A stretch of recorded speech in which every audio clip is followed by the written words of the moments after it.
Today, we will explore the controversies surrounding the origin, history, celebrations, and ongoing debate about Christmas. We will analyze the various narratives and perspectives that question the true origins of Christmas, its historical evolution over time, and its enduring controversies. We will delve into the controversies with its association with religion, commercialization, cultural appropriation, and social impact by taking an in-depth look at various narratives about it and investigating why Christmas continues to be a topic of debate and inquiry. This in-depth look will help you understand whether or not the controversies have impacted its overall significance and meaning in today's society. Educational video and the fair use doctrine. We want to clarify that this video is intended solely for educational purposes. The content is a transformative work that incorporates copyrighted material while strictly adhering to the fair use doctrine. The objective is to provide a narrative that encourages critical thinking and motivates viewers to form their own opinions.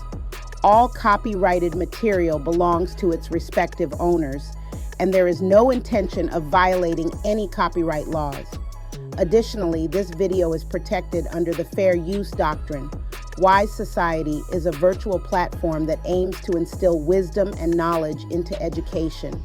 It is powered by Bold Enterprises, LLC, and can be found on YouTube under the handle The Bold Authority.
If you were shown that what you believe to be Christmas in your mind is not really what Christmas is in reality?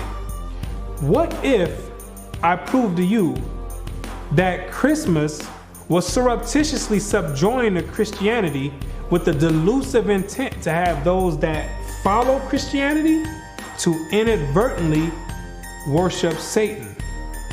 What if it was shown to you that you've been systematically induced into partaking yearly in this satanic ritual called Christmas, and that you are responsible for empowering demon forces, and you don't even know it? Sounds crazy, right? I know. But nothing is ever what it really seems to be. You see, the problem is you don't ask questions. You just go with the flow, right? You've been taught to just do as others do. You've been programmed to go with the program. For example, let me ask you a question. Why do you bring a tree in your house on December 25th? What does that signify? What does it mean? What is the reason you do it? The answer is you don't know. Let me ask you another one. What is the reason that you take that same tree that you don't know why you brought in your house and you deck it with silver, with gold, and various other ornaments. What does it mean? Why do you do it? The answer is, you don't know. What is the reason you put that star on the top of that tree for? What does it mean? You don't know. What are you kissing somebody under a mistletoe for? You don't know. So now, with that being said, what you need to do is sit down and lend me your ear for a few minutes so you can understand why you do these things. You can get the origin of these things, and then you can consciously decide if you want to continue doing it or if you want to do away with it. Because you have been naively beguiled into worshiping Satan, and I'm going to show you exactly how Satan infiltrated Christianity with Christmas.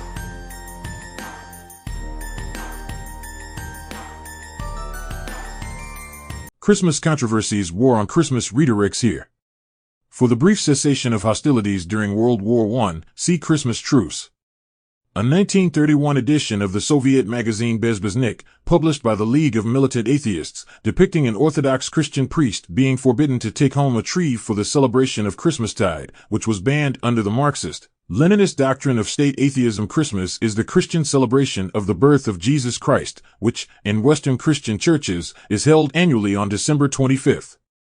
For centuries, it has been the subject of several reformations, both religious and secular. In the 17th century, the Puritans had laws forbidding the ecclesiastical celebration of Christmas, unlike the Catholic Church or the Anglican Church, the latter from which they separated. With the atheistic cult of reason in power during the era of revolutionary France, Christian Christmas religious services were banned and the Three Kings cake was forcibly renamed the Equality Cake under anti-clerical government policies. Later, in the 20th century, Christmas celebrations were prohibited under the doctrine of state atheism in the Soviet Union.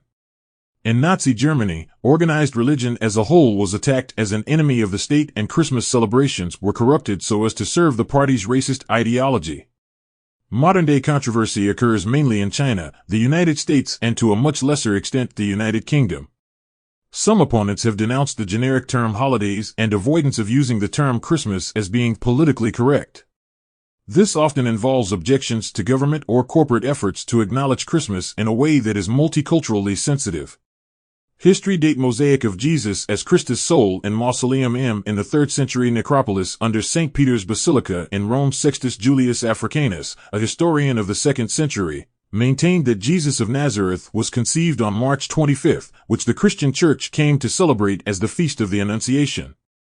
With the term of a pregnancy being 9 months, Sextus Julius Africanus held that Jesus was born on December 25th, which the Western Christian Church established as Christmas. Recorded in Sextus Julius Africanus's Chronographiae, this thesis is corroborated by an interpretation of Gospel of Luke that places the appearance of Gabriel to Zechariah on the observance of Yom Kippur that occurs around October, as the worshippers were praying outside of the temple and not within, for only the priest could enter the temple at this time to conduct the proper rituals. Because Jesus was 6 months younger than his cousin John the Baptist, Jesus was conceived in March and born in late December. An early mention of Christmas observance is from 129 AD when a Roman bishop decreed, "In the holy night of the nativity of our Lord and Savior, all shall solemnly sing the angels' hymn." In 274 AD, Emperor Aurelian made a festival for Sol Invictus, originally a Syrian deity who was later adopted as the chief deity of the Roman Empire. While some writers believe this may have influenced the Christian feast of Christmas, other historians such as Louis Duchesne, Hieronymus Engberting, and Thomas Talley maintained that the Christian feast of Christmas was already being celebrated and that Aurelian established Dies Natalis Solis Invicti in order to compete with the Christian feast of Christmas. The Christian Council of Tours of 567 established Advent as the season of preparation for Christmas, as well as the season of Christmastide, declaring the 12 days between Christmas and Epiphany to be one unified festal cycle, thus giving significance both to December 25th and to January 6th, a solution that would coordinate the solar Julian calendar with the lunar calendars of its provinces in the East. In Christian belief, the teaching that God came into the world in the form of man to atone for the sins of humanity, rather than the exact birth date, is considered to be the primary purpose in celebrating Christmas. The exact date of the birth of Jesus of Nazareth is considered a non-issue. During the winter, the burning of logs was a common practice among many cultures across northern Europe. In Scandinavia, this was known as the Yule log and originally had a pagan significance. After the Christianization of Scandinavia, it may have been incorporated into the Christian celebration of Christmas there, with the pagan significance no longer remaining. However, as there are no existing references to a Christmas log prior to the 16th century, the burning of the Christmas block may have been an early modern invention by Christians unrelated to the pagan practice. Many other Advent and Christmastide customs developed within the context of Christianity, such as the lighting of the Advent wreath, invented by Lutherans in 16th century Germany, the marking of an Advent calendar, the lighting of a Christingle, and the viewing of a nativity play. Puritan prior to the Victorian era, Christmas was primarily a religious holiday observed by Christians of the Roman Catholic, Anglican, and Lutheran denominations. Its importance was often considered secondary to that of Epiphany and Easter. The Puritans, on the other hand, objected to the Christian feast of Christmas during the English interregnum when England was ruled by a Puritan parliament. Puritans sought to remove elements they viewed as unbiblical from their practice of Christianity, including those feasts established by the Anglican Church. In 1647, the Puritan-led English Parliament banned the celebration of Christmas, replacing it with a day of fasting and considering it a popish festival with no biblical justification and a time of wasteful and immoral behavior. Puritans disliked traditions that inverted social hierarchies, such as wassailing, in which the rich were expected to give to the poor on demand, and which with the addition of alcohol sometimes turned into violent intrusions. Protests followed as pro-Christmas rioting broke out in several cities, and for weeks Canterbury was controlled by the rioters, who decorated doorways with holly and shouted royalist slogans. The book The Vindication of Christmas argued against the Puritans, and makes note of Old English Christmas traditions: dinner, roast apples on the fire, card playing, dances with plowboys and maidservants, Old Father Christmas and carol singing. The restoration of King Charles II in 1660 ended the ban. Poor Robin's Almanac contained the lines, "Now thanks to God for Charles' return, whose absence made old Christmas mourn. For then we scarcely did it know, whether it Christmas were or no." Many clergymen still disapproved of Christmas celebration. In Scotland, the Presbyterian Church of Scotland also discouraged observance of Christmas. James VI commanded its celebration in 1618, but attendance at church was scant. In colonial America, the Pilgrims of New England disapproved of Christmas. The Plymouth Pilgrims put their loathing for the day into practice in 1620 when they spent their first Christmas Day in the New World building their first structure in the New World, thus demonstrating their complete contempt for the day. Non-Puritans in New England deplored the loss of the holidays enjoyed by the laboring classes in England. Christmas observance was outlawed in Boston in 1659, with a fine of 5 shillings. The ban by the Puritans was revoked in 1681 by an English-appointed governor, Edmund Andros. However, it was not until the mid-19th century that celebrating Christmas became fashionable in the Boston region. Before the Declaration of Independence in 1776, it was not widely celebrated in the American colonies. 19th century, with the appearance of the Oxford movement in the Anglican Church, a revival in the traditional rituals and religious observances associated with Christmastime occurred. This ushered in the development of richer and more symbolic forms of worship, the building of neo-Gothic churches, and the revival and increasing centrality of the keeping of Christmas itself as a Christian festival, as well as special charities for the poor in addition to special services and musical events. Historian Ronald Hutton believes the current state of observance of Christmas is largely the result of a mid-Victorian revival of the holiday, spearheaded by Charles Dickens, who linked worship and feasting within a context of social reconciliation. Dickens was not the first author to celebrate Christmastide in literature, but it was he who superimposed his humanitarian vision of the holiday upon the public, an idea that has been termed as Dickens's carol philosophy. Modern celebrations of Christmas include more commercial activity in comparison with those of the past. Historian Stephen Nissenbaum contends that the modern celebration in the United States was developed in New York State from defunct and imagined Dutch and English traditions in order to refocus the holiday from one where groups of young men went from house to house demanding alcohol and food into one centered on the happiness of children. He notes that there was a deliberate effort to prevent children from becoming greedy in response. Christmas was not proclaimed a holiday by the United States Congress until 1870. 20th century. In the early 20th century, Christian writers such as C. S. Lewis noted what he saw as a distinct split between the religious and commercialized observance of Christmas, the latter of which he deplored. In Christmas and Christmas, a lost chapter from Herodotus, Lewis gives a satire of the observance of two simultaneous holidays and Niaturb from the supposed view of the ancient Greek historian Herodotus. One of the holidays, Xmas, is observed by a flurry of compulsory commercial activity and expensive indulgence in alcoholic beverages. The other, Christmas, is observed in Niaturb's temples. Lewis's narrator asks a priest why they kept Christmas on the same day as Xmas. He receives the reply, "It is not lawful, O stranger, for us to change the date of Christmas, but would that Zeus would put it into the minds of the Niaturbians to keep Xmas at some other time or not to keep it at all. For Xmas and the rush distract the minds even of the few from sacred things. And we indeed are glad that men should make merry at Christmas, but in Xmas there is no merriment left." And when I asked him why they endured the rush, he replied, "It is, O stranger, a racket." The Soviet Union, and certain other communist regimes, banned Christmas observances in accordance with the Marxist-Leninist doctrine of state atheism. In the 1920s USSR, the League of Militant Atheists encouraged school pupils to campaign against Christmas traditions, such as the Christmas tree, and encouraged them to spit on crucifixes as protest against this holiday. The League established an anti-religious holiday to be the 31st of each month as a replacement.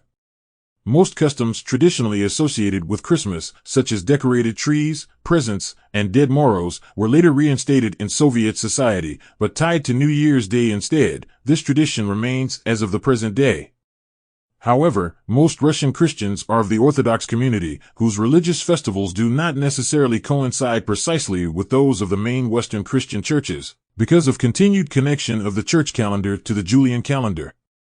Likewise, in Nazi Germany, because Nazi ideologues saw organized religion as an enemy of the totalitarian state, propagandists sought to de-emphasize or eliminate altogether the Christian aspects of the holiday, and as a result propagandists tirelessly promoted numerous Nazified Christmas songs, which replaced Christian themes with the regime's racial ideologies.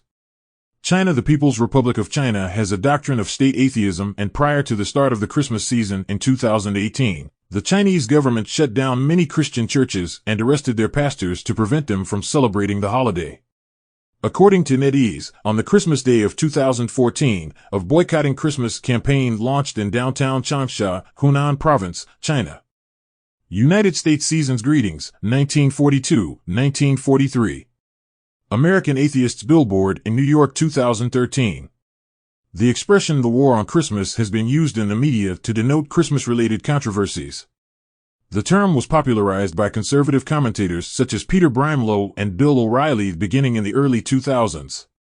Brimelow, O'Reilly, and others claimed that any specific mention of the term Christmas or its religious aspects was increasingly censored, avoided, or discouraged by a number of advertisers, retailers, government sectors, and other public and secular organizations. As the egalitarian term holidays gained popularity, some Americans and Canadians denounced that usage as a capitulation to political correctness. Jeff Schweitzer, a commentator for the Huffington Post, addressed the position of commentators such as O'Reilly, stating that there is no war on Christmas. The idea is absurd at every level. Those who object to being forced to celebrate another's religion are drowning in Christmas in a sea of Christianity dominating all aspects of social life. An 80% majority can claim victimhood only with an extraordinary flight from reality. Heather Long, an American columnist for The Guardian, addressed the politically correct question in America over use of the term holidays, writing, "People who are clearly celebrating Christmas in their homes tend to be conflicted about what to say in the workplace or at school. No one wants to offend anyone or make assumptions about people's religious beliefs, especially at work." Christmas Day is recognized as an official federal holiday by the United States government. The American Civil Liberties Union argues that government-funded displays of Christmas imagery and traditions violate the U.S. Constitution, specifically the First Amendment, which prohibits the establishment by Congress of a national religion. On the other hand, the Alliance Defending Freedom, a Christian advocacy organization, believes that Christmas displays are consistent with the First Amendment, as well as court rulings that have repeatedly upheld accommodationism. The debate over whether religious displays should be placed within public schools, courthouses, and other government buildings has been heated in recent years. In some cases, popular aspects of Christmas, such as Christmas trees, lights, and decorating are still prominently showcased, but are associated with unspecified holidays rather than with Christmas. The controversy also includes objections to policies that prohibit government or schools from forcing unwilling participants to take part in Christmas ceremonies. In other cases, the Christmas tree, as well as nativity scenes, have not been permitted to be displayed in public settings altogether. Also, several U.S. chain retailers, such as Walmart, Macy's, and Sears, have experimented with greeting their customers with Happy Holidays or Season's greetings rather than with Merry Christmas. Supreme Court rulings, starting with Lynch v. Donnelly in 1984, have permitted religious themes in government-funded Christmas displays that had legitimate secular purposes. Since these rulings have been splintered and have left governments uncertain of their limits, many such displays have included secular elements such as reindeer, snowmen, and elves along with the religious elements. Other recent court cases have brought up additional issues such as the inclusion of Christmas carols in public school performances, but none of these cases have reached the Supreme Court. A controversy regarding these issues arose in 2002 when the New York City public school system banned the display of nativity scenes but allowed the display of what the policy deemed less overtly religious symbols such as Christmas trees, Hanukkah menorahs, and the Muslim star and crescent. The school system successfully defended its policy in Skoros v. City of New York. Retail. Since at least 2005, religious conservative groups and media in the United States, such as the American Family Association and Liberty Counsel, have called for boycotts of various prominent secular organizations, particularly retail giants, demanding that they use the term Christmas, rather than solely holiday, in their print, TV, online, and in-store marketing and advertising. This was also seen by some as containing a hidden anti-Jewish message. All the major retailers named denied the charges. 2000s and 2005, Walmart was criticized by the Catholic League for avoiding the word Christmas in any of their marketing efforts. The company had downplayed the term Christmas in much of its advertising for several years. This caused some backlash among the public, prompting some groups to pass around petitions and threaten boycotts against the company, as well as several other prominent retailers that practiced similar obscurations of the holiday. In 2006, in response to the public outcry, Walmart announced that they were amending their policy and would be using Christmas rather than holiday. Among the changes, they noted that the former holiday shop would become the Christmas shop and that there would be a count-in down the days to Christmas feature. In 2005, Target Corporation was criticized by the American Family Association for their decision not to use the term Christmas in any of their in-store, online, or print advertising. When it was revealed in November 2006 that Walmart would be using the term Christmas in their advertising campaign, an article about the issue initiated by USA Today pointed out that Best Buy Corporation would be among the retailers that would not be using Christmas at all in their advertising that year. Dawn Bryant, a Best Buy spokeswoman, stated, "We are going to continue to use the term holiday because there are several holidays throughout that time period, and we certainly need to be respectful of all of them." The AFA launched a campaign against Best Buy's policy. In reaction to the same policy, the Catholic League placed Best Buy on its 2006 Christmas watch list. In late October 2008, U.S. hardware retailer The Home Depot was criticized by the AFA for using terms such as holiday and Hanukkah on their website, but avoiding the term Christmas. The retailer responded by saying they will be adjusting their website to make references to Christmas more prominent. Snopes later stated that the AFA's characterization of Home Depot's advertising was false, as the retailer's advertising had initially included several instances of the word Christmas. On November 11, 2009, the AFA called for a limited 2-month boycott of Gap, Inc. over what they claimed was the company's censorship of the word Christmas. In an advertising campaign launched by Gap on November 12, the term Christmas was both spoken and printed on their website at least once, and a television ad entitled Go Ho Ho featured lyrics such as Go Christmas, Go Hanukkah, Go Kwanzaa, Go Solstice, and whatever holiday you wanna call.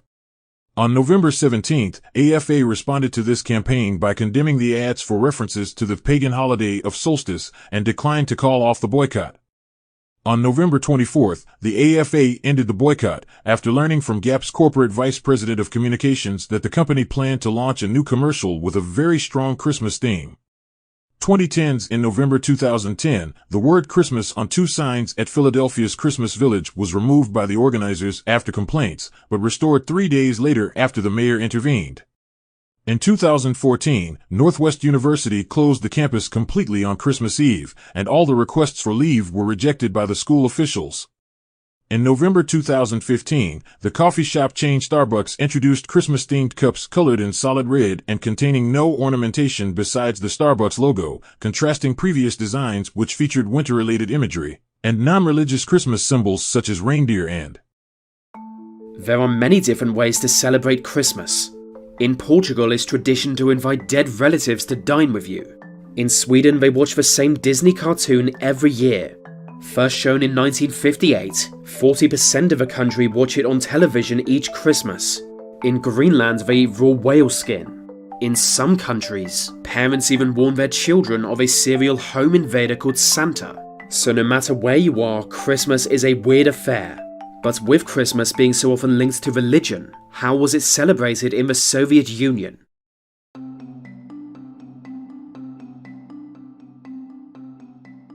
To understand Soviet Christmas, there are some things you need to know first. Russia is an Eastern Orthodox country, so they have always celebrated Christmas in January. It's also never been as big there as it is in the West. While Westerners see Christmas as the #1 holiday, they prefer Easter. That being said, it was big enough to become a political issue. In 1922, the Soviet Union was established. Having won a brutal civil war, the revolutionaries were now free to do whatever they wanted. That included severing many ties to the past. For a while they even tried to ban alcohol. In Russia. That's like banning cheese in France, or cocaine in Florida. Yet they saw it as just another way the old regime controlled the masses. Just like in present-day North Korea, they saw religion as counter-revolutionary and Christmas as a negative influence. So the new government largely discouraged it. And when I say discourage, I mean they outright banned it in 1928. While no Easter, there is a lot of tradition behind Russian Christmas. Instead of Santa Claus, they have Ded Moroz, which literally means Grandfather Frost. Rooted in Slavic mythology, he was originally an evil wizard who would freeze people to death, but in time Christianity remolded Ded Moroz, transforming him into a benevolent figure. But Stalin hated him. When Christmas was outlawed in 1928, Ded Moroz was officially declared an ally of the priest, and believe me, that was not a good thing in Stalinist Russia. But in 1935 it was decided the origins of Ded Moroz were pre-Christian, and therefore not a threat to the atheism of the Soviet Union. Ded Moroz was back, but not for Christmas. That was still banned. The Soviet government embraced New Year's, which is arguably the least religious holiday of all. At first it was just a small celebration, but in time many Christmas traditions made their way over. It took a while for Christmas trees to catch on, because for a long time in Russia they were seen as a bad omen, but eventually they would join Ded Moroz and gift giving. They even produced animated New Year's films, which were basically just Russian versions of our Christmas films. Ded Moroz has the exact appearance of Father Christmas, and flies to Moscow where he delivers presents to children. Эту елку и игрушки я из царства сказок вам привез. С Новым годом, дорогие дети! Новым годом, дедушка Мороз! The only major difference is that he has a spaceship, not a sleigh. Also there are the weird tree goblins he hangs around with, but other than that he's just Santa.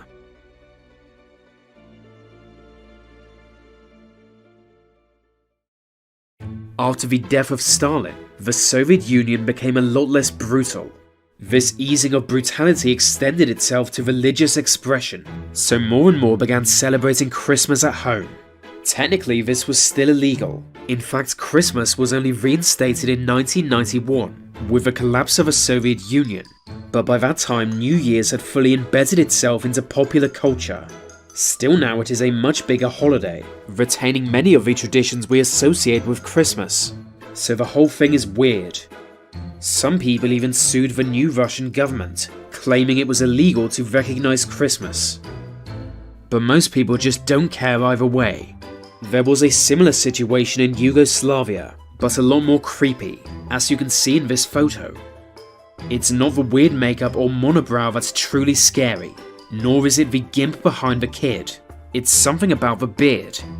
But Yugoslavia is another story.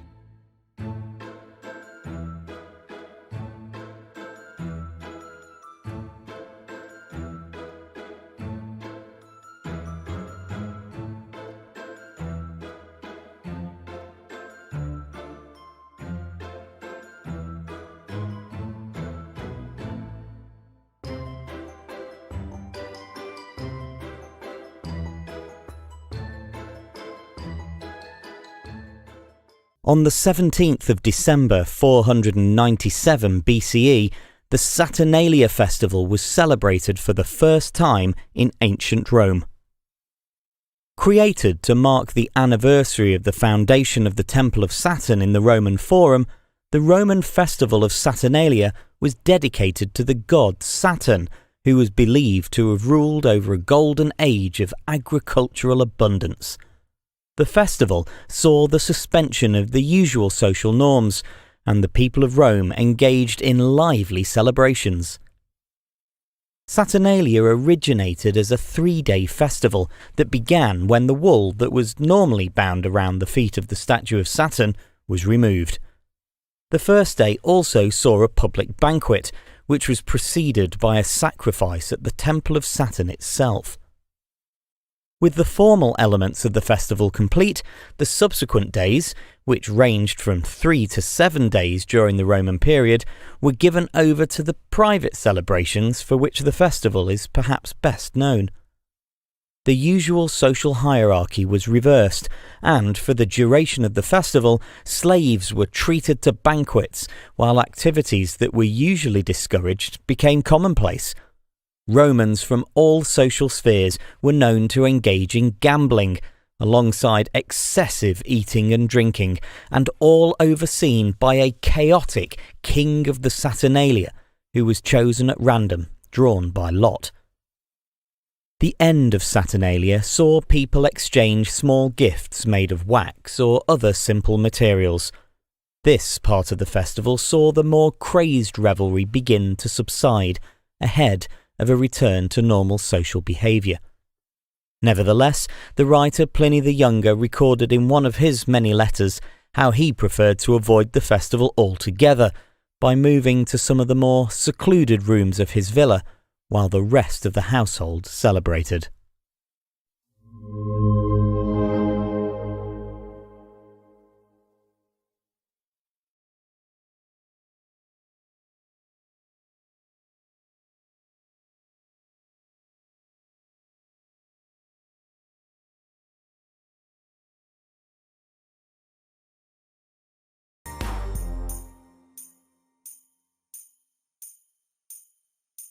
The festivals of Rome are innumerable, but 5 of the most important may be singled out for elucidation, viz.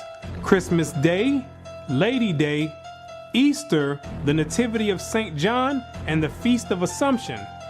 Each and all of these can be proved to be Babylonian. And first, as to the festival in honor of the birth of Christ, or Christmas, how comes it that the festival was connected with the 25th of December? There is not a word in the scripture about the precise day of his birth, or the time of year when he was born. What is recorded there implies that at what time soever his birth took place, it could not have been on the 25th of December. December 25th stems all the way back to the beginning of civilization in ancient Babylon. During the winter solstice, according to mythology, that's the day when the sun began to regain its dominion and begin to conquer the night. Because during the winter solstice, that's the period when the night is at its longest extent throughout the whole year, and the day shone for the shortest amount of time throughout the whole year. So in a sense, there's this type of mythological battle going on between the sun and night. So what succeeded the winter solstice was a gradual increase of the sun going from its lowest point all the way up until the summer solstice, where it goes into its highest point.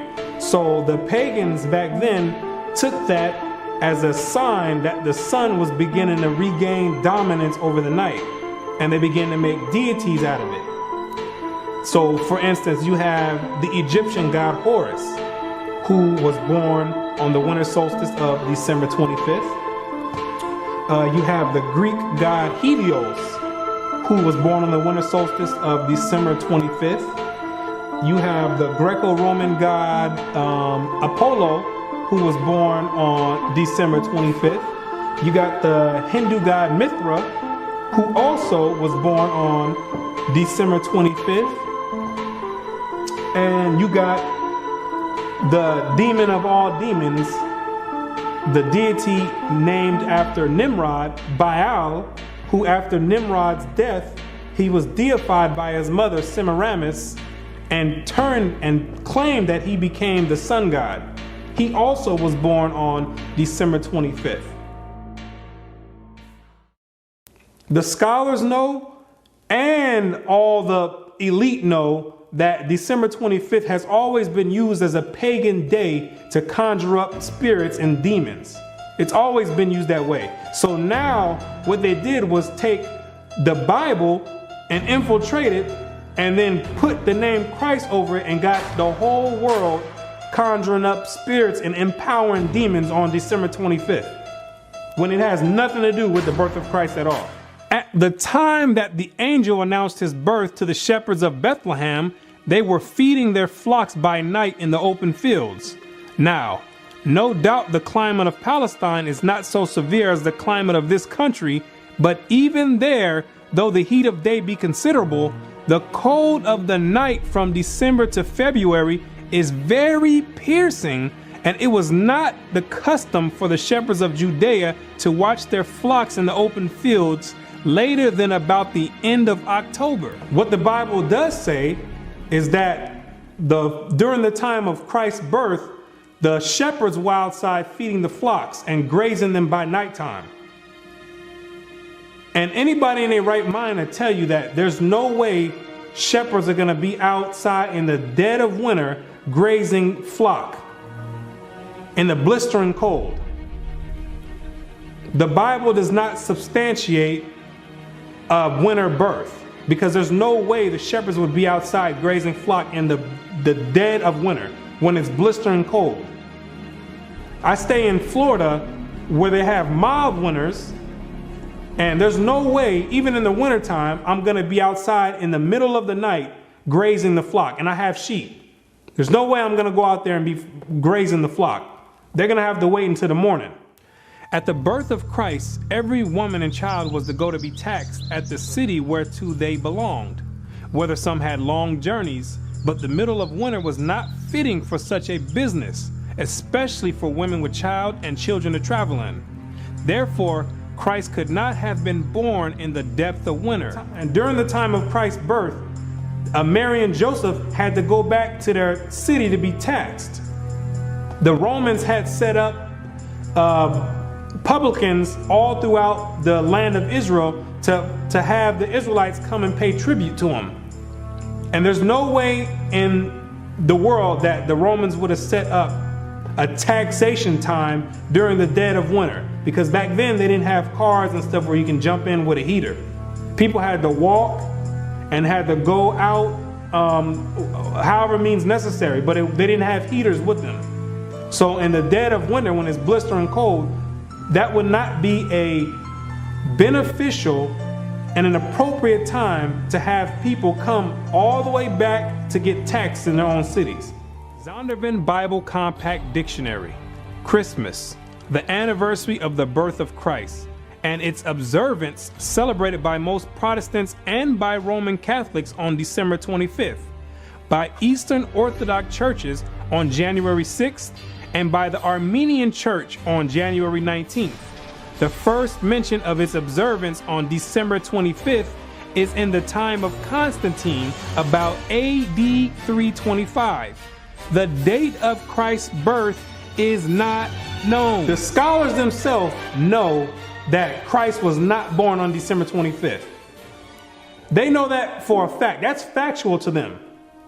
But what happens is the government sets up preachers to go out and tell you some fabricated lie and have you teaching and participating in satanic rituals while they sitting back twirling their thumbs, because they know that they know the truth already. And while you over there conjuring up demons, they sitting back laughing, enjoying it, and getting power. Constantine himself knew when he set it up that Christ was not born on December 25th. He knew that. He knew that it was a pagan ritual that was passed down from the Babylonians to the Egyptians, to the Greeks, all the way down to the Romans. And that all he was going to do was compile it together and have all the Christians thinking that they worship in Christ, when he knew good and well that it had nothing to do with the birth of Christ. The governmental system today knows that it has nothing to do with Christ, but they're not going to say anything. They write it in the books, but they're not going to say anything because you are conjuring up spirits and giving power to the demonic forces that rule the earth. Ornaments. On November 5th, a video was posted on Facebook by evangelist and self-proclaimed social media personality Joshua Feuerstein, in which he accused Starbucks of hating Jesus by removing Christmas-oriented imagery from the cup, followed by him tricking a barista into writing Merry Christmas on the cup and encouraging others to do the same. The video became a viral video, spurring discussions and commentary. Businessman and Republican 2016 president candidate Donald Trump supported Feuerstein's claim by suggesting a boycott of Starbucks, saying that if I become president, we're all going to be saying Merry Christmas again. Many social media users, including other Christians, perceived the criticism to be an overreaction. In contrast to the controversy, the color red has been associated with Christmas since at least the 19th century and is often present in Christmas decorations and Christian services, such as the red ribbon that is tied around the oranges used for Christingles.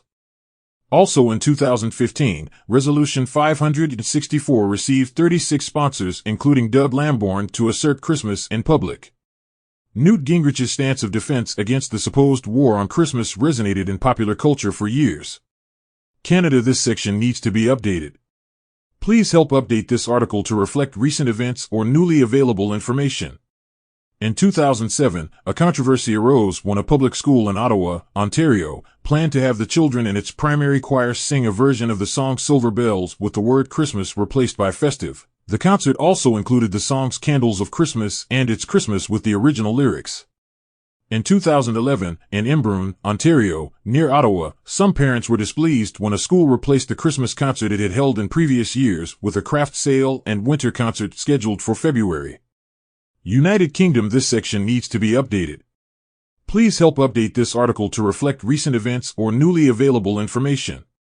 1998 Christmas in Birmingham poster with the Winterval logo in smaller type than the word Christmas in the United Kingdom. The temporary promotion of the phrase Winterval for a whole season of events by Birmingham City Council in the late 1990s remains a controversial example of Christmas controversy.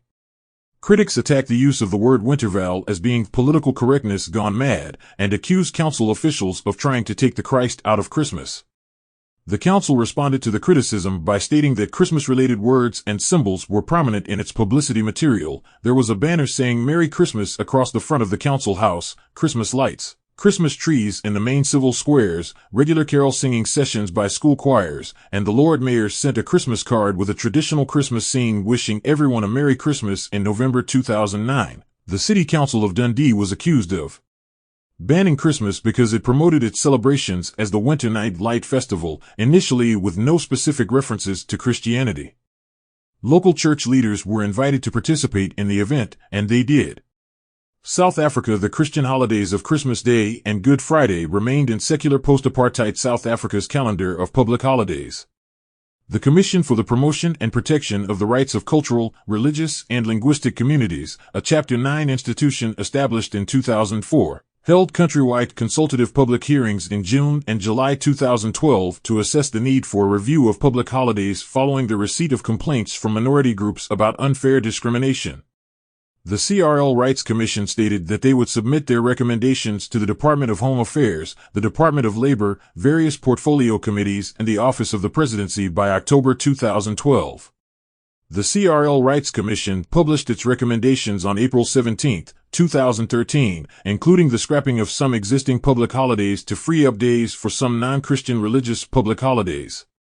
Norway, the common practice of schoolchildren visiting local churches for Christmas services in December is opposed by the Norwegian Humanist Association, the Children's Ombudsman, and by the Union of Education. There have been several local controversies over the issue. The political parties have mostly been in favor of this being decided by the schools themselves, but the government has underlined that schools who participate in Christmas services must offer an alternative for pupils who do not want to attend, and that services must not take place on the day that marks the closing of schools before the Christmas holiday. The Solberg's cabinet says in its government declaration that it looks positively upon schools taking part in services in churches before religious holidays. According to a 2013 poll by Norstat Forvard Land, 68% of Norwegians support having school-arranged Christmas services, while 14% are opposed. 17% do not hold any opinion on the issue. Sweden, a 2011 school law stating that public schools should be non-confessional led to debate over what this meant for the tradition that schools gather in churches in December to celebrate Advent, Lucia, or Christmas. 80,000 Swedes signed a 2012 protest letter initiated by the newspaper Dagen to Minister for Education Jan Björklund, demanding that school visits to churches should still be allowed to include religious rituals. The minister clarified that church visits before Christmas might include the singing of Christmas hymns and a priest talking about the Christmas gospel, but common prayers and reading a confession of faith would violate the law. In 2012, Sveriges Radio reported that about 1 in 6 schools had changed the way they mark Christmas traditions as a result of the new law. Christmas Tree. In 2007, U.S. hardware store chain Lowe's published a catalog that accidentally referred to Christmas trees as family trees. The Soviet Union and certain other communist regimes banned Christmas observances in accordance with the Marxist-Leninist doctrine of state atheism. In the 1920s USSR, the League of Militant Atheists encouraged school pupils to campaign against Christmas traditions such as the Christmas tree, and the country rehashed the Christmas tree as the New Year tree, devoid of its Christian associations. Since the 1980s, there have been instances in the United States and Canada when officials used the term holiday tree to refer to what is commonly called a Christmas tree. Reaction to such nomenclature has been mixed. In 2005, when the city of Boston labeled their official decorated tree as a holiday tree, the Nova Scotian tree farmer who donated the tree responded that he would rather have put the tree in a wood chipper than have it named a holiday tree. In 2009 in West Jerusalem, the Lobby for Jewish Values, with support of the Jerusalem Rabbinate, handed out flyers condemning Christmas and called for a boycott of restaurants and hotels that sell or put up Christmas trees and other foolish Christian symbols. The Brussels Christmas tree in the Belgian capital sparked controversy in December 2012, as it was part of renaming the Christmas market as Winter Pleasures. Local opposition saw it as appeasement of the Muslim minority in the city. Efforts have also been made to rename official public holiday trees as Christmas trees. In 2002, a bill was introduced in the California Senate to rename the state holiday tree the California State Christmas Tree. While this measure did not pass, at the official lighting of the tree on December 4, 2007, California Governor Arnold Schwarzenegger referred to the tree as a Christmas tree in his remarks and in the press release his office issued after the ceremony. Schwarzenegger had previously ended the secular practice of calling it a holiday tree in 2004 during the 73rd annual lighting. The name change was in honor of the late Senator William Pete Knight. Schwarzenegger said at Knight's funeral that he would change the name back to Christmas Tree. Knight had lobbied unsuccessfully to change the name after Governor Davis decided to call it a holiday tree. The Michigan Senate had a debate in 2005 over whether the decorated tree in front of the Michigan Capitol would continue to be called a holiday tree or named a Christmas tree. The question was revisited in 2006 when the bipartisan Michigan Capitol Committee voted unanimously to use the term Christmas tree. And in 2007, Wisconsin lawmakers considered whether to rename the tree in the Wisconsin Capitol Rotunda, a holiday tree since 1985, the Wisconsin State Christmas Tree. Rejection among certain groups. Atheism. With the atheistic cult of reason and power during the era of revolutionary France, Christian Christmas church services were banned and the Three Kings cake was forcibly renamed the Equality Cake under anti-religious government policies. In the former Eastern Bloc, where governments implemented the policy of state atheism, Christmas and other religious holidays were effectively banned. The League of Militant Atheists organized alternate festivals specifically to denigrate religious holidays in the USSR. In the United States, some atheists choose to celebrate Christmas fully, while others celebrate only portions of the holiday, and others reject it completely. In China, which is officially an atheist state, some officials in 2018 raided Christian churches just prior to Christmas and forced them to close. Islam. The celebration of Christmas has occasionally been criticized by Muslims in Turkey. Turkey has adopted a secular version of Christmas and a Santa Claus figure named Noel Baba. During the 2013 holiday season, a Muslim youth group launched an anti-Santa Claus campaign, protesting against the celebration of Christmas in the country. In December 2015, political and religious activists organized protests against the growing influence of Christmas and Santa Claus in Turkish society. In Indonesia, some radicalists have suggested proposing December 25th as World Muslim Convert Day, even though some people dismissed this idea as both asinine and dangerous. Restorationist movements, some churches, sects, and communities of the Restoration movement reject the observance of Christmas for theological reasons. These include Jehovah's Witnesses, Armstrongites, the True Jesus Church, the Seventh-day Adventist Church, the Church of God, the Iglesia Ni Cristo, the Christian Congregation in Brazil, the Christian Congregation in the United States, and the Churches of Christ, as well as certain Reformed and Fundamentalist churches of various persuasions, including some Independent Baptists and Oneness Pentecostals. Christmas main article, Christmas, the December 1957 News and Views, published by the Church League of America, a conservative organization founded in 1937, attacked the use of Christmas in an article titled X equals the unknown quantity. The claims were picked up later by Gerald L. K. Smith, who in December 1966 claimed that Christmas was a blasphemous omission of the name of Christ and that X is referred to as being symbolical of the unknown quantity. Smith further argued that Jews introduced Santa Claus to suppress the New Testament accounts of Jesus, and that the United Nations, at the behest of world Jewry, had outlawed the name of Christ. There is, however, a well-documented history of use of Chi as an abbreviation for Christ and possibly also a symbol of the cross. How then did the Roman Church fix on December the 25th as Christmas Day? Why thus, long before the 4th century and long before the Christian era itself, a festival was celebrated among the heathen at that precise time of the year, in honor of the birth of the son of the Babylonian Queen of Heaven. During the time of the Romans, they had a celebration during the same time of the year in December called the Saturnalia, where they would walk around and give each other gifts, sing songs, and have a bunch of orgies, a freak fest. It started out with 2 days, from December 17th to December 19th. Then it was extended to a week. So the Romans of antiquity were already celebrating Christmas before they knew anything about a Christ. The difference is they were celebrating and worshiping the Babylonian god Nimrod reincarnated as Tammuz. They changed the name to Saturn. It's the same god, deified as the sun god. And they was paying homage and worshiping him at that time, before they had heard anything about a Christ. And if you know anything about history, Rome is the one who branched off and gave everyone their religion. Rome, that's where your Christian church comes from. That's where your Catholicism comes from. The Protestants, the Baptists, all those stem from pagan Rome. And that's where you get your Christmas from. They were celebrating Christmas before they heard anything about a Christ. They was already celebrating Christmas. And it may fairly be presumed that in order to conciliate the heathen and to swell the number of the nominal adherents of Christianity, the same festival was adopted by the Roman Church, giving it only the name of Christ.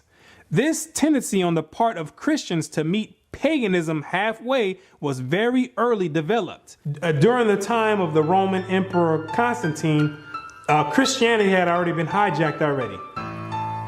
So Constantine had a diabolic plan to gain converts and to have all people come together under Christianity. But a lot of the pagans of Rome didn't want to come under the guidelines of Christianity at that time. So Constantine devised a plan and said, you know what? Don't worry about it. You like that Saturnalia? You don't have to give that up. We're going to incorporate that together with Christianity, and we're going to call it Christmas. So therefore, we can have the best of both worlds. We can have you still worshiping the god of Saturn, but all we'll do is we're going to put the face of Christ over it. And when the pagans heard that, they're like, well, we're on board then. If we can still continue to do Saturnalia, then we have no problem joining forces with the Christians. Because Saturnalia was the way that Christmas is celebrated today. That's how large of a scale Saturnalia was. It was the most prominent festival of the Romans back then.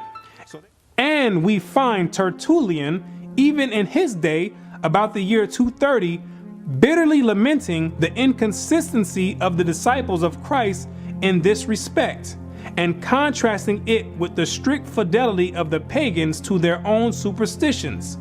By us, says he, who are strangers to the Sabbaths and new moons and festivals once acceptable to God, the Saturnalia, the Feast of January, the Brumalia, and Matronalia are now frequented. Gifts are carried to and fro. New Year's Day presents are made with din, and sports and banquets are celebrated with uproar. Oh, how much more faithful are the heathen to their religion, who take special care to adopt no solemnity from the Christians. Upright men strive to stem the tide, but in spite of all their efforts, the apostasies went on till the church, with the exception of a small remnant, was submerged under pagan superstition. Christianity had already been infiltrated heavily by Satan. They already started changing the day of worship. They switched it from the Sabbath day, which is Friday sundown to Saturday sundown, and they changed it to Sunday. The Romans did, another pagan day. The Most High commanded to worship on the Sabbath day, and that's what they did, the Israelites did during the time of Christ, pre-Constantine. And they end up changing it and adding pagan days to it, which is Sunday, the worship of the sun. They had already started switching up the doctrines, and there was a few good men that were actually left that upheld the actual true doctrine of Christ in its true essence. And after a while, so much paganistic rituals and customs flooded in Christianity that the men who actually upheld the original doctrine, they ended up getting flooded out because the pagans already overflowed the Christian church.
Remember the anticipation of Christmas?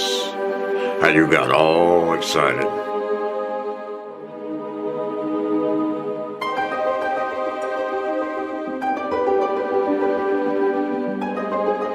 And then only to find out.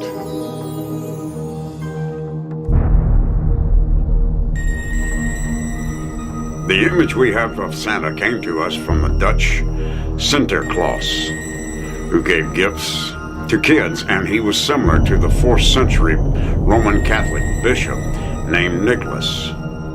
Why do babies often react like this at the first sight of Santa? Because they are innocent. Do they see this, or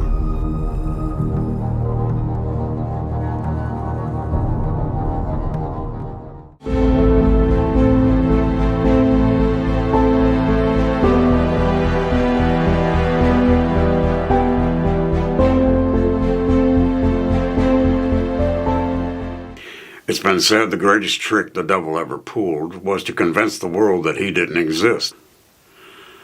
He certainly has been the greatest shapeshifter of all time, taking many forms. His job description, listed in Revelation the 12th chapter, says he deceives the whole world. He starts off, as we all know, in the form of a serpent in chapter 3 of Genesis, then goes on to take the form of a goat in Leviticus the 16th chapter. He has taken on many different, well-crafted forms down through the centuries. When you see Christmas or Xmas through the eyes that have been opened by the Lord, you recognize that Satan is using many of his wiles on mankind now, much the same that he did with Eve in the garden. Actually, his subtle tactics are the same. There are just larger consequences now. In Genesis, the Bible describes Satan, or the devil, as more subtle than any beast of the field, and the example is at the end of verse 1, where he tells Eve, "Yea, hath God said, Ye shall not eat of every tree of the garden?" Immediately, he's attacked God's commandments here. Eve tells him in verse 2 and 3 that if they eat of the tree, they will die. Now let's read verse 4. "And the serpent said unto the woman, Ye shall not surely die." This is another attack, in that he denies God's word is true. Then he tempts Eve, just as he did Jesus in the wilderness, with what seems to be better than what God has already given them, or so it sounds like. Let's read verse 5. "For God doth know that in the day that ye eat thereof, then your eyes shall be opened, and ye shall be as gods, knowing good and evil." You see the subtlety here? You will judge what's good and what's not when you eat, and you won't die. You will have free will like God. Only our free will leads us straight to do just this: sin. "And when the woman saw that the tree was good for food, and that it was pleasant to the eyes, and a tree to be desired to make one wise, she took of the fruit thereof, and did eat, and gave also unto her husband with her, and he did eat." The flesh justifies doing this, but to think carnally, or to be carnally minded, is death. When you eat it, you see immediate gratification to yourself, and by your own wisdom, you have fulfilled the flesh's will, but it's not God's. Didn't 1 John 2:16 say, "For all that is in the world, the lust of the flesh, and the lust of the eyes, and the pride of life, is not of the Father, but is of the world." So this is what Satan offers, is all that's in the world, even though it's not his to give. He is the prince and the power of the air, or over nothing. Let's turn to Deuteronomy 16 and read verse 19. "Thou shalt not wrest judgment. Thou shalt not respect persons, neither take a gift. For a gift doth blind the eyes of the wise, and pervert the words of the righteous." Isn't that just what Eve did when she ate of the apple? She respected Satan. She took a gift, or so she thought it was, and what did that cost? They were kicked out of the Garden of Eden and from God's holy presence. That's a really high price to pay to fulfill the flesh. Now let's read verse 21. Thou shalt not plant thee a grove of any trees near unto the altar of the Lord thy God, which thou shalt make thee. Here's another example of God telling them the right thing to do and to benefit from it. But that did say a grove of trees, didn't it?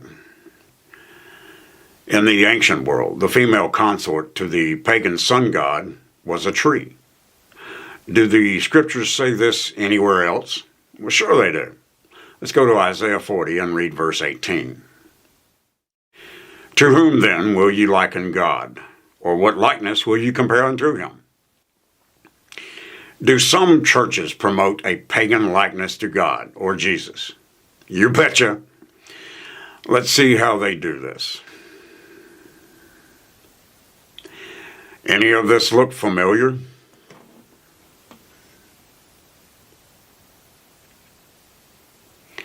The workman melteth a graven image, and the goldsmith spreadeth it over with gold, and casteth silver chains.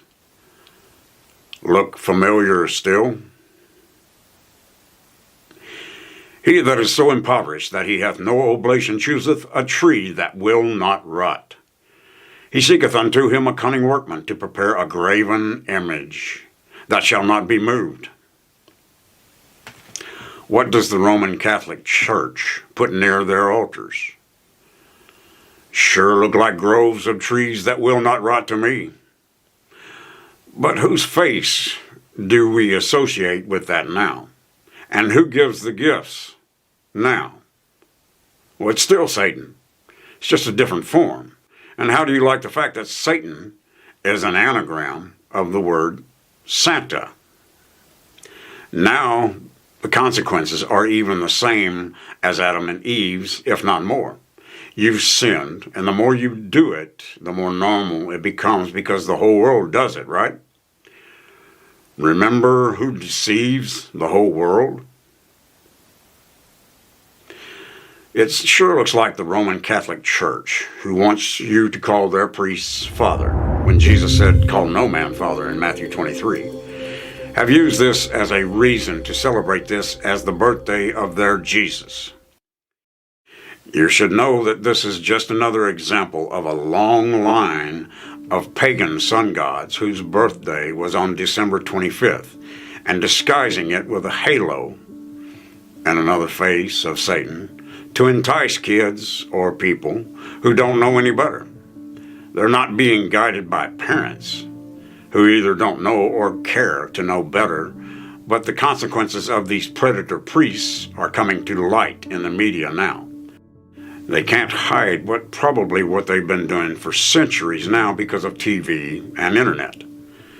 So when they show you a priest they call Nick, who gave oranges to kids in the 4th century, and Santa Claus, who gives presents to kids in Denmark, remember, it is the same thing as Satan and Eve in the garden.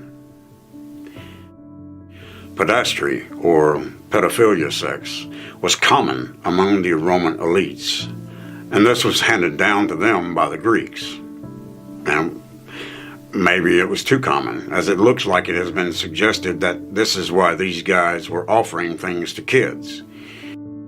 It sure looks like the church in Rome has allowed or continued this practice here in the United States as in recent years, as according to abuselawsuit.com, which states that more than 6,000 Catholic clergy have been credibly accused of sexual abuse, and Rome paid millions to quieten this down.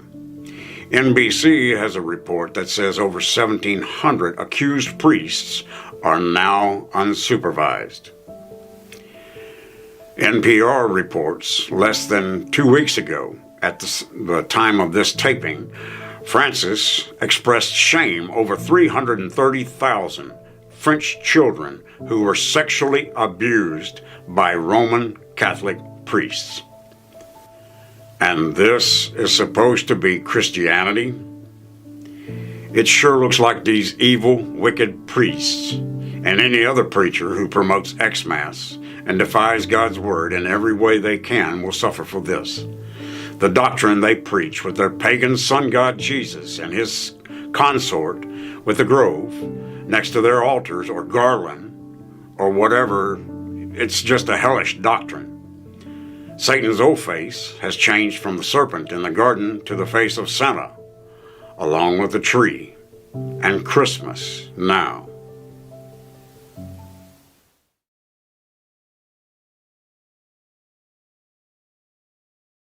That Christmas was originally a pagan festival is beyond all doubt. The time of year and the ceremonies with which it is still celebrated prove its origin.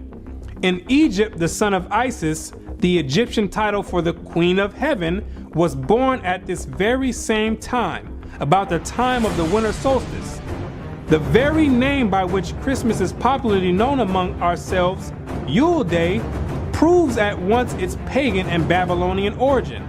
Yule is the Chaldee name for an infant or little child, and its 25th of December was called by our pagan Anglo-Saxon ancestors Yule Day, or the Child's Day, and the night that preceded it, Mother Night, long before they came in contact with Christianity. That sufficiently proves its real character.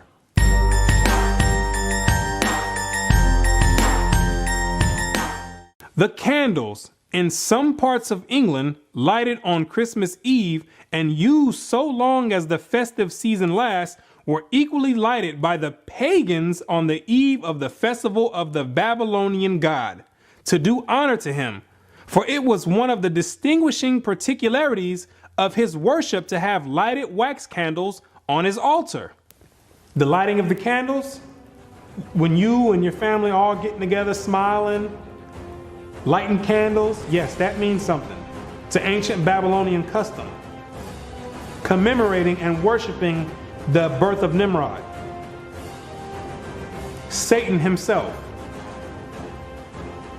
See, people think these customs just popped up out of thin air, when they've been around all the way since the beginning of time. And they have overflowed and found their way and crawled their way down into modern day society today. It's the same customs, just being repeated and another name masked over it. Back then, it was Babylon. Today, it's masked with Christ. It's the same exact custom. Same ritual, same custom, same worship. Same exact God.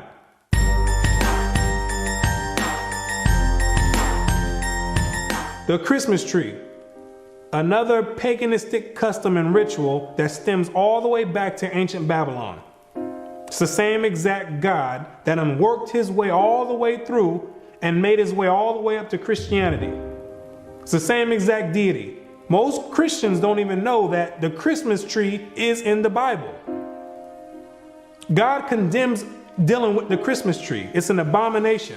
He tells you not to deal with it. Any Christian that has read the Bible, the reason you don't know it's in the Bible because you've never read the Bible. Most Christians never read the Bible. Because if they did, they would know they're not supposed to be dealing with a Christmas tree or any other type of tree, putting ornaments and putting presents underneath it. You would know that it was an ancient custom and a heathenistic custom and a paganistic custom and a satanic worship and Luciferian doctrine. Jeremiah 10 and verse 1. Hear ye the word which the Lord speaketh unto you, O house of Israel. Thus saith the Lord, learn not the way of the heathen, and be not dismayed at the signs of heaven, for the heathen are dismayed at them. For the customs of the people are vain. For one cutteth a tree out of the forest, the work of the hands of the workmen with the axe. They deck it with silver and with gold. They fasten it with nails and with hammers, that it move not. The Christmas tree, now so common among us, was equally common in pagan Rome and pagan Egypt. In Egypt, that tree was the palm tree. In Rome, it was the fir. the palm tree denoting the pagan Messiah as Baal Tamar, the fir referring to him as Baal Berith. The mother of Adonis, the sun god and great mediatorial divinity, was mystically said to have been changed into a tree. So early Rome denoted the palm tree as Baal Tamar and the fir tree as Baal Berith, which, when you understand anything about religious origin, you'll know that these are all the same gods. They stem from the same gods back in ancient Babylon, the worship of Nimrod, reincarnated after he died when he was deified by his mother Semiramis. He became known as Baal, and then became known as Baal Zebub or Beelzebub. And when you read the Bible, that's the highest ranking demon in the demonic forces. Luke 11 verse 15. But some of them said, he casteth out devils through Beelzebub, the chief of the devils. He's the head chief demon of all the legions underneath him. So when you have this tree in your house, the Christmas tree, you dealing on a high level of satanic worship, whether you know it or not. You dealing directly with Satan himself by participating in that satanic ritual that you do yearly. You conjuring up spirits right there. You conjuring directly. That tree is the direct porthole to Satan himself, the Beelzebub. The Christmas tree, as has been stated, was generally at Rome a different tree, even the fir. But the very same idea as was implied in the palm tree was implied in the Christmas fir, for that covertly symbolized the newborn God as Baal Berith, Lord of the covenant, and thus shadowed forth the perpetuity and everlasting nature of his power. Not that after having fallen before his enemies, he had risen triumphant over them all. Therefore, the 25th of December, the day that was observed at Rome as the day when the victorious God reappeared on earth and held at the Natalis Invictus Solis, the birthday of the unconquered sun. Now the Yule log is the dead stock of Nimrod, deified as the sun god, but cut down by his enemies. The Christmas tree is Nimrod redivivus, the slain god come to life again. So the Yule log is representation of Nimrod being chopped down, his death. Then you put the Yule logs into the fire. Most people don't do that part of the ritual because most you don't have a fireplace to put it in. If you got money in your own place and an actual fireplace, those are the ones that partake into that ritual. Then after that Yule log gets burnt, then on Christmas Day represents the reincarnation of Nimrod, which is the tree, the Christmas tree with the presents underneath it, because the legend has it that after Nimrod was reincarnated, he'd come in the nighttime and leave presents underneath the tree. So it's a whole ritual that's being done, and you don't have any idea why you're doing it. You completing a whole satanic ritual, and you have no idea why you're doing it. You're getting socially programmed to partake in this demonic custom, and you have no idea why you're doing it. So the hypnosis starts right after you finish at the end of November. And you get bombarded with all type of Christmas carols and Christmas movies and lights, different colors. And it's very obvious that Christmas has nothing to do with the birth of Christ. Because every store you go to Walmart, Walgreens, all you're gonna hear is Rudolph the Red-Nosed Reindeer. What does that have to do with the birth of Christ? You're gonna hear Santa Claus is coming to town. What does that have to do with the birth of Christ? And then on top of that, they mix in a small portion of religious belief just to mask it over and to cause confusion and make some people believe like, okay, you know what? Maybe it does have something to do with Christ. When at all that is a delusion and a disguise to what they have you doing already. They building you up to finish, to complete this ritual at the end of the month. So they start all the way from November with the hypnosis, and you like a walking zombie. They implant it in your mind and working on sending vibrations and signals into your brain waves, and getting you prepared to participate in this ritual. And everybody gets all hyped up and ramped up to do it, when you don't have any idea you're about to participate in a satanic ritual on a very high level.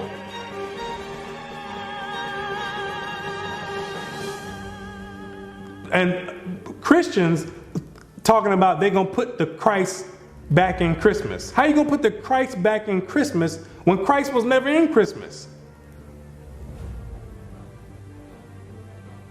That's another delusion. Have people thinking that they're doing something right. Trying to have people rationalize in their mind for the reason that they're about to go do this ritual. Well, maybe I could just say it's the worship of Christ. No, it's not the worship of Christ. It has nothing to do with Christ, and it's self-evident. When you look on the TV, you're going to see Santa Claus. You're going to see Rudolph the Red-Nosed Reindeer. You're going to see a snowman. What does any of that have to do with Christ? Like it was mentioned before, Constantine mixed paganism in with Christianity. And eventually paganism overtook the whole doctrine of Christianity. It flooded the Christian doctrine, so there was no more remains of the actual origin of the Christian doctrine.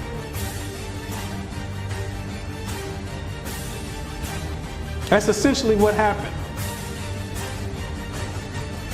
And now you left doing satanic worship. That's how clever Satan is. He done slithered his way all the way into Christianity, and nobody would ever take the time to look and say, you know what, let me find you. Everybody looking for Satan somewhere else. Maybe Satan over here. When Satan got his home base and headquarters right in Christianity. He got everybody deceived. Revelations 12 verse 9. And the great dragon was cast out, that old serpent called the devil and Satan, which deceiveth the whole world. When he operating right there in Christianity, no holds barred. He got you celebrating. He got you celebrating Christmas, Thanksgiving, Easter, Valentine's Day, all Babylonian customs, satanic worship, rituals on a high demonic level. Now, and with that said, most people are still going to go and participate in that ritual. With everything being said, and they're going to try to rationalize it in their mind and make an excuse and try to say, oh, well, I'm doing it because of the family. No, you're not doing it. You're doing it is because they've been tampering with the brain waves, and they make it to where you think that you have to do this ceremony, or people going to look at you crazy. They start softening you up with Christmas carols. Everybody start acting funny around the Christmas time. All of a sudden, everybody's in this giving mood and nice and want to give hugs and kisses. Why? Because they socially and they're psychologically programming you to act that way and to give. They preparing you slowly to get ready to partake in this ritual that you will do at the end of the month. December 25th, faithfully. You're going to go, you're going to sit down with your whole family and open up presents, and you're going to be doing it in the name of Satan, disguised as Christmas or the worship and the birth of Christ, when it has nothing to do with that at all. Everybody getting all nice and friendly for the holiday season. What about the rest of the months? Why nobody's friendly then? Because Christmas is on a high demonic level. And the elite know that, and they got you partaking. Like I said, most people are still gonna go do it, and that's fine. If you want to go and celebrate Christmas and worship Satan directly on a high level, I have no problem with that. That's your prerogative. I don't have a problem with it. But the Most High God, He has a problem with it. Because you can live it up all you want, have as much fun, crack open as many gifts as you want, decorate as many trees, put as many stars on the top of the trees, kiss as many people under the mistletoe all you want. You can do that for your whole life. That don't got nothing to do with me. But once you enter into the grave and your spirit goes back to the Most High, you got to stand and face Him yourself. And I can tell you right now, you don't want to face Him and you've been celebrating and worshiping Satan. Hebrews 10 verse 31. It is a fearful thing to fall into the hands of the living God, because you're going to have to answer for it. You're going to have to sit there and answer for it. Every action and every deed that you've done, you're going to have to answer for it. I'm not going to have to answer for it. I got to answer for myself. 2 Corinthians 5 verse 10. For we must all appear before the judgment seat of Christ, that everyone may receive the things done in his body according that he have done, whether it be good or bad. So with that being said, if you're going to continue worshiping and celebrating Christmas, so be it. But to those that have an ear, let them hear. And you'll come out of that. And you won't be a partaker of the loophole in the system. And you'll come out of the matrix. So, with that being said, now you know exactly what the origin of Christmas is and these rituals that you're participating in. And you know exactly how Satan infiltrated Christianity with Christmas.